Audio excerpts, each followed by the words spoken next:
happy and cheerful good morning to all of you. Once again, this is Neetu ma'am. Welcome you all to the Defense Services Academy online education system. Now, we have started the NDA Crash Course 2020. This is a specially designed 70 days crash course to crack NDA exam. So what's the slogan? Abki baar NDA par. Yes, you must be ready to crack the NDA exam this time. So no need to fear when English ke liye Neetu ma'am is here. So just be ready to study English with Neetu ma'am. And as we have done the very first lecture of English for NDA exam, you must be getting some confidence to study English because English is a very interesting language. और जिन लोगों को English से डर लगता है, no need to fear. I'll make you confident in studying English, in understanding in English. अब आपको English से डर नहीं लगेगा because you will be confident in attempting the questions of English in NDA exam. So let's start. We have done 10 rules yesterday. Now today I'm going to start the 11th rule and we will study how the rules are designed for the NDA English and how you will apply those rules with the tricks in NDA exam so that you can score the maximum marks in English. So let's start. So students, as we have done some rules yesterday, now again with the revision of the rules of subject-verb agreement. Yesterday, the rules which we did, just a recap of the last rule, we did the rule with many and many a. ना जब हम many के rule discuss कर रहे हैं, I'm just recalling that अगर many लिखा है सेंटेंस में स्टार्टिंग में,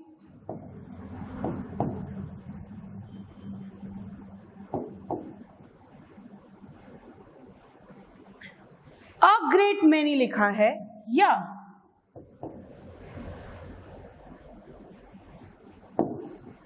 a many लिखा है, that means many, a great many या a many, इन तीनों का ही मतलब होता है कि it will take plural subject with them and it will take a plural verb with them. जैसे many students are absent today, a great many students are absent today, a many students are absent today. तो have you observed one thing? Many के बाद भी students, a great many के बाद भी students, a many के बाद भी students. That means all these three phrases are used with plural subjects. और plural subject हमेशा और हमेशा अपने साथ plural verb लेता है. Now the next part of this rule. जब भी sentence में many a आए, many an आए, अब a और an में क्या difference है? You know this very clearly. Many a consonant के लिए, many an vowels के लिए. But there is a difference. Many a के बाद हमेशा और हमेशा singular subject आएगा. Many an के बाद भी singular subject आएगा. For example, many a student is absent today. Many an orange is sweet. Okay, that means many a हो या many an हो. These both means singular.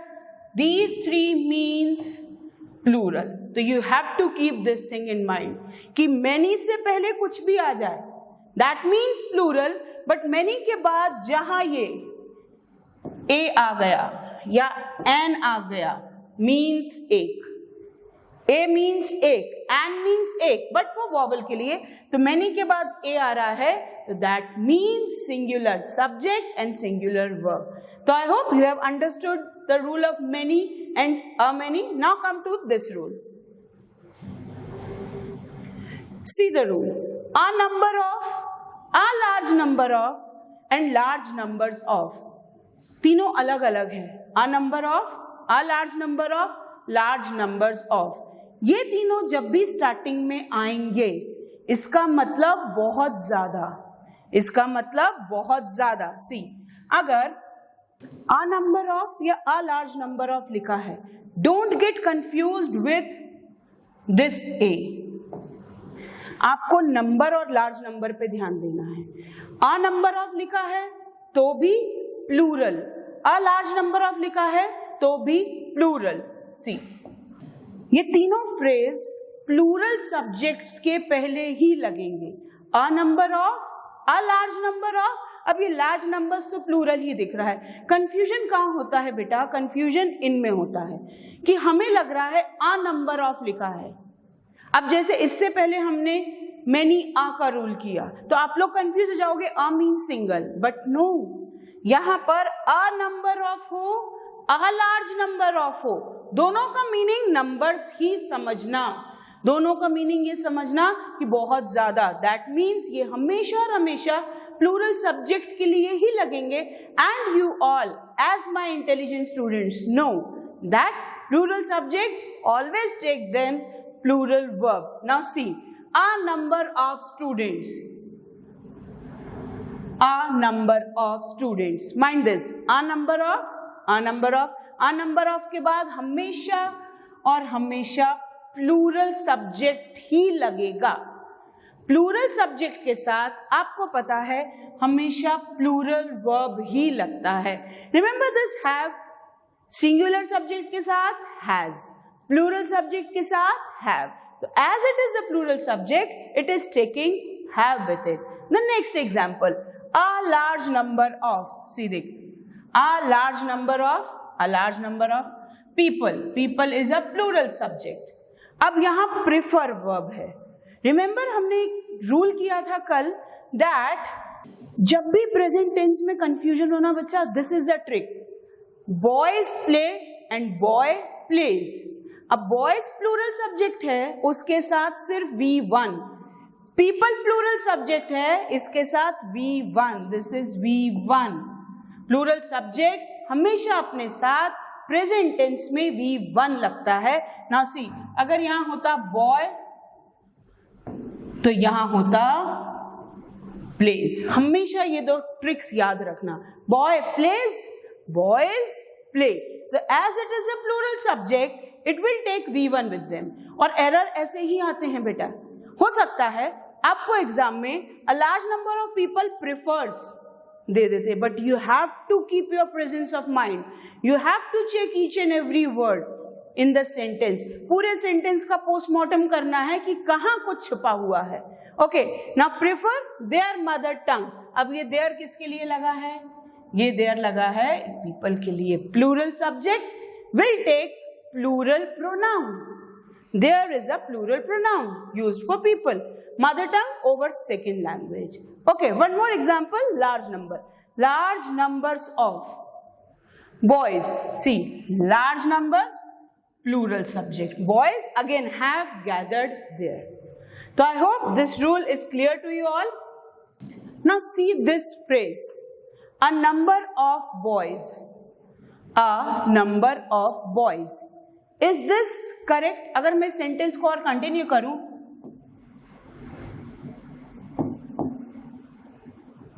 a number of boys has gone there. अब आपको लगेगा a number लगा है, mean singular है, तो has लगा है। a number of boys लगा है, ये यहां कनेक्ट हो रहा है, तो ये ठीक है। But this has is wrongly used here. This has is wrongly used here, क्योंकि a number of boys, a number of पूरा एक ही फ्रेज है जो प्लूरल सब्जेक्ट के लिए लगता है, and plural subject take with them plural verb. तो a number of boys have, a number पढ़ के कंफ्यूज मत हो जाना, a number of boys के साथ कनेक्ट हो रहा है, और a number of ये हमेशा प्लूरल सब्जेक्ट के लिए लगते हैं, और plural subject as you all know take plural verb with them. So students, now a very interesting rule. और हो सकता है कई लोग अभी तक इन nouns को wrongly ही यूज कर रहे थे, but this is my assurance to you, आज के बाद ये चीज कभी गलत नहीं करोगे, and life time in words का रॉन्ग यूसेज करोगे ही नहीं। You will remember the rule for lifetime. Now check it out. ये सारे जो रूल्स हैं, ये सारे जो वर्ड्स हैं बेटा, ये कभी भी प्लूरल में यूज नहीं होते हैं। These nouns are never used in plural form. We cannot make these words into plural by adding s or es. Don't get confused with the spelling. For example, see, मैं आपको एक example दे रही हूँ. Now, wood means material.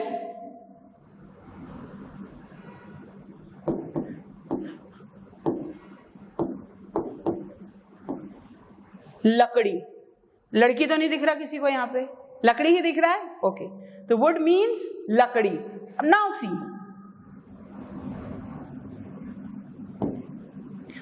Woods means, अब ये wood means लकड़ी, तो ये वुड्स मीन्स लकड़ियां. No, this is wrong. Wood is a material noun.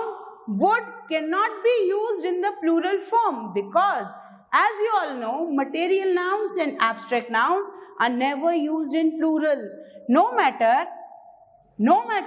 इनकी spelling same है, लेकिन सिर्फ s लगने से wood का plural नहीं बनता है. Woods means forest. Woods means forest. Wood means लकड़ी. This table is made up of wood. Okay, that means ये टेबल लकड़ी से बना है. नाउ वुड्स के लिए, woods are deep, dark and silent. That means जंगल बहुत गहरा, बहुत घना, बहुत डीप और बहुत शांत है. तो woods means forest. Always remember this. ऐसे ही now we'll see some of the words. Now scenery. Scenery will never be used in plural form. अगर आपको एग्जाम में सीनरीज वर्ड आता है, that means there is an error. That means there is an error. Scenery कभी भी sceneries नहीं बनता है, चाहे एक सीनरी हो चाहे बहुत सारी सीनरी हो. It will be used as scenery. Again, poetry. Poetries is a wrong phrase. Poetries is a wrong word. Furniture, furnitures is a wrong phrase. I like the furnitures of the house. Wrong word. Now advise. Advise is abstract noun. Advise कभी भी plural में use नहीं होगा. You cannot write. He gave me many advices. This is wrong. This is wrong. बेटा pay attention. इन words पे कभी ना कभी सेंटेंस किसी ना किसी फॉर्म में आता ही है. It can be spotting the errors, it can be sentence improvement, it can be sentence completion. तो just pay recall all the rules, just memorize all the words. Now information. Informations is a wrong word. Hair. Hair को hairs कभी मत बोलना. कई बार आप बोलते हो hairs, hairs cutting. Wrong phrase. Hair. Now, business, mischief. Mischief नहीं होता, mischiefs नहीं होता. Now see, this is wrong. Mischief, एक बदमाशी या बहुत सारी बदमाशी. Both means the same. One more word is there, luggage. Luggage means सामान. सामान, एक सामान या उसमें बहुत सारा सामान, सब collectively luggage ही कहलाया जाएगा. Luggages, wrong word. Now bread. Now bread, रोजी रोटी, खाना. Breads अलग चीज. If you want to plural the packet of breads, you have to use I bought 2 packets of bread. You will not say I bought 2 breads. That is wrong. If you are talking about the slices, I ate 2 slices of bread. I ate 2 breads. Wrong English.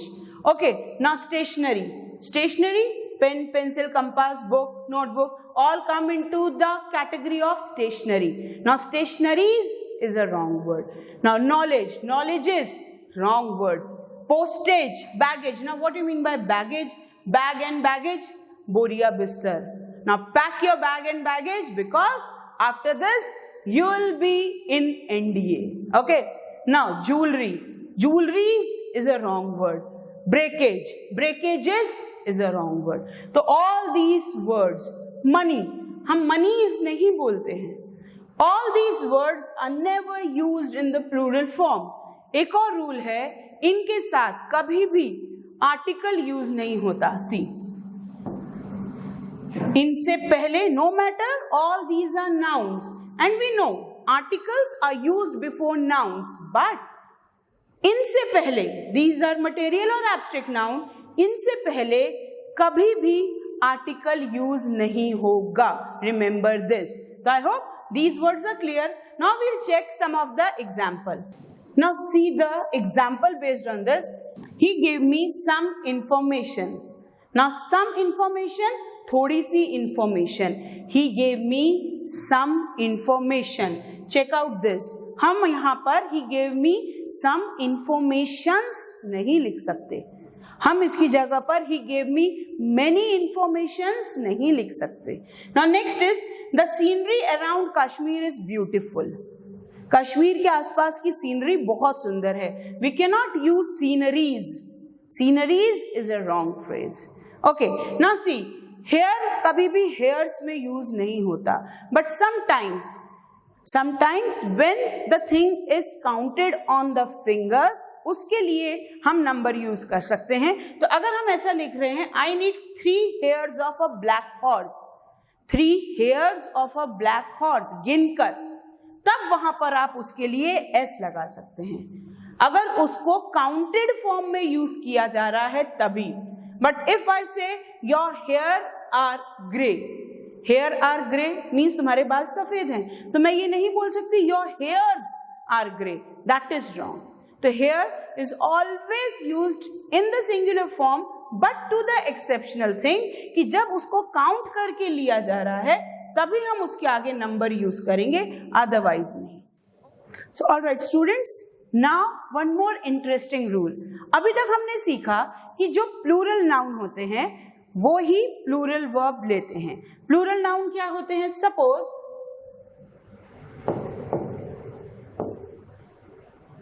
I have written boys here, कैसे पता चल रहा है ये plural है? Because S लगा है। Boys है तो यहां हम आर लगाएंगे, और अगर बॉय है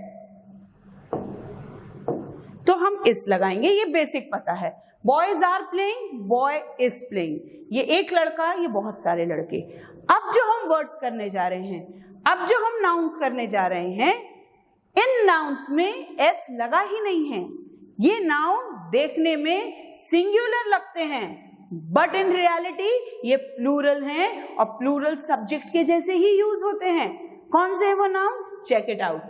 कैटल, कैटल एक जानवर नहीं है, पूरा group, a herd of cattle. Herd of cattle means group of animals. But अगर यहाँ पे सिर्फ कैटल भी यूज है तो भी उसको कैटल का ग्रुप ही माना जाएगा। Now clergy, infantry. Now what do you mean by infantry? Infantry means soldiers who walk on foot, पैदल चलने वाले soldiers. Now poultry, you all know the meaning of poultry, eggs and chickens and meat, poultry. Now peasantry, peasantry the farmers who are working. Now children, gentry. What do you mean by gentry? Gentry means a group of highly socialized people, a group of high class people, a group of well settled people, rich class people, elite people. Now that is known as gentry. तो इन words में कहीं भी आपको s दिख रहा है last में ना। अगर मैं ये चिल्ड्रन को अलग कर दूं, चिल्ड्रन आपको पता है कि प्लूरल है, बट बाकी वर्ड्स में कहीं आपको लग रहा है ना। One more thing, police. ना police is always used in the plural sense. Police have caught the thief. क्यों ऐसा? बिकॉज बहुत लोगों का ग्रुप है। Police inspector has caught the thief. But अगर पुलिस है, police is always taken as a plural subject, and plural subject will take plural verb with them. Check out the examples. Poultry are sold here. Now exam में कैसे आएगा? Poultry is, आपको याद रखना पड़ेगा, no matter these nouns look singular, but they are used as plural subject and plural subject take plural verb. Next, children are playing. ये तो easy है। कैटल आर ग्रेजिंग, तो कैटल्स नहीं होगा। अब अगर आपको सेंटेंस दे दें cattles are grazing, cattles are grazing, cattles is a wrong word, cattle is correct. तो कैटल इज नहीं करना है, और कैटल्स आर नहीं करना है, cattle are. Okay, now gentry are well educated. अब जेंट्री के साथ इज नहीं आता, जेंट्री हमेशा प्लूरल फॉर्म में ही यूज होती है। Now have you heard about this word mob? सुना है मॉब कभी? मेनी टाइम न्यूज़पेपर में आप लोग सुन रहे होंगे, पढ़ रहे होंगे न्यूज चैनल्स में mob. Mob is a group of people who are protesting, who are demanding, who are protesting against something, जो आंदोलन कर रहे हैं। गुस्साई हुई भीड़, जो अपनी आंदोलन के लिए गुस्साई हुई भीड़ है, जो आंदोलन कर रही है, उस ग्रुप को हम बोलते हैं mob. Mob is used specially for the people who are protesting against something or someone. Okay, now next, peasantry are working. Peasantry are working, that means peasantry काम कर रहे हैं। I hope this rule is clear to you.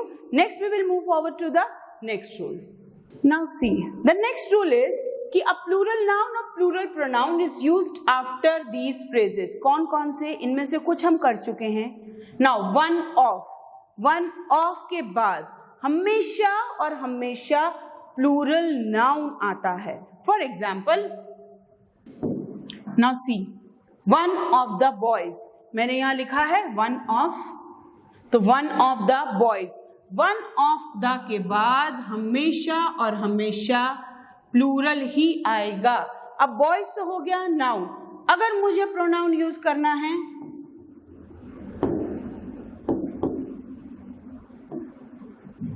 One of them. Okay, अब सी, one of the boys या one of them, बात कितनों की हो रही है? सब्जेक्ट क्या है हमारा, सिंगुलर या plural? One of the boys, now check out this, one of the boys is absent. Sentence का मीनिंग क्या बन रहा है? लड़कों में से एक एब्सेंट है, सब लड़कों में से एक एब्सेंट है। सब्जेक्ट क्या हुआ? सिंगुलर। सिंगुलर सब्जेक्ट के लिए singular verb. One more, check it out. Now see, one of them. Now one of them, them किसके लिए यूज हुआ? प्लूरल नाउन के लिए, प्लूरल प्रोनाउन। यही तो हमारा रूल है। अ प्लूरल नाउन और plural pronoun is used after these phrase. तो वन ऑफ द, मैंने पहला एग्जांपल लिया, तो वन ऑफ द बॉयज या one of them, that means one of the के बाद हमेशा और हमेशा प्लूरल नाउन या प्लूरल प्रोनाउन। अब प्लूरल नाउन और प्लूरल प्रोनाउन से कंफ्यूज नहीं होना है, बात एक की हो रही है। उनमें से एक एब्सेंट है, लड़कों में से एक एब्सेंट है। And you all know, as you all are intelligent students, singular subject takes singular verb, that is why I have used is here. Okay, now check out the next phrase. Each of the boys is absent. Is the sentence correct? Yes. How is it correct? See, each of the के बाद हमेशा plural noun चाहिए, this is plural. उसके साथ हमेशा singular verb चाहिए, क्योंकि बात each की हो रही है। लड़कों में से एक absent है, बात किसकी हुई? each of the boys। अब each हो और हो, आइदर हो, नाइदर हो, हमने कल ही डिस्कस किया, ये दो यूनिट्स के बीच में लगता है। तो ईच ऑफ द बॉयज है तो टोटल दो लड़के हैं, दोनों में से एक एब्सेंट है। Each of the boys is absent, this means दोनों में से एक। वैसे ही नाइदर ऑफ भी वैसे ही, एनी ऑफ आपको समझ आता है, एनी वन ऑफ मतलब एक की बात हो रही है। Now a few of the boys, a few of the means थोड़े से। नाउ अ फ्यू के बाद भी प्लूरल नाउन चाहिए। Now very few of, half of, a lot of, जितने भी ये फ्रेजेस हैं, इनके बाद हमेशा और हमेशा प्लूरल चाहिए। For example, now check it out, check it out. यहां पर हमने लिखा a few of. A few of means थोड़े से, इनके बाद हमेशा और हमेशा प्लूरल सब्जेक्ट। यहां तक क्लियर हुआ? अब हम ये देख रहे हैं फ्यू ऑफ सिंगुलर नहीं प्लूरल है। प्लूरल के साथ इस लगेगा, आर लगेगा, प्लूरल के साथ आर लगेगा। Clear? Now check out the example. One of the boys was innocent, that means लड़कों में से एक इनोसेंट था, एक। One of them was absent, we have done this. Each of the girls, लड़कियों में से हर एक प्रेजेंट थी। Either of them was working, दोनों में से हर एक काम कर रहा था। Neither of them was working, दोनों में से कोई एक भी काम नहीं कर रहा था। तो इन सब सब्जेक्ट में बात एक की ही हो रही है, और एक मतलब singular subject will take singular verb with them. तो I hope this rule is clear to you. Next we will move forward to the next rule.